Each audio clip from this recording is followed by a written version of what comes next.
It handles rough terrain real well. Getting out there in some, well, less than good. When you get out of a smooth row crop field, it will handle some ditches, some rough terrain. It handles, you know, some pretty rough terrain pretty well. I've been pretty impressed with some of the side slopes we've gone over and how the machine levels out and how it handles it. Been real impressed with the speed, how smooth of a ride it is at higher speeds, and even going crossed rows or taking angles and things like that. It's a pretty smooth riding machine, and we've been really satisfied with it. I think the concept that they have, where the way it levels out and the direct drive system, are really a good system that Apache's come up with. You know, when I first bought the sprayer, I remember Donnie came up and from Apache there and was telling me about the sprayer and setting it all up. And you know, when I did a pull type, 7-8 miles an hour was plenty fast for me.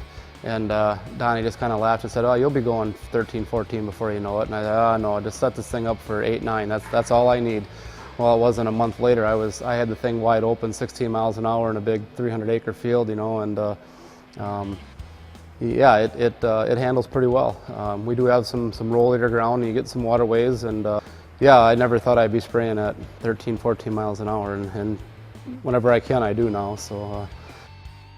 I was concerned the first pass I made this spring on where we had run a break and plow and really chiseled our ground deep. The ground was very soft. With the 120-foot boom, I'm not quite on my row pattern. So on the early pass, I made straight across the rows. Our beds aren't very tall, but we still have some, you know, some pretty good 36-inch rows. And I had never been able to do that before. And it was not a problem.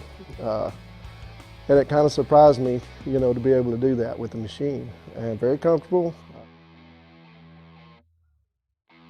I like the way it rides and the way it handles in rough ground.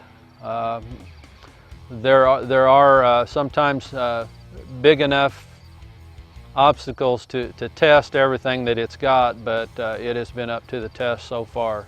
So.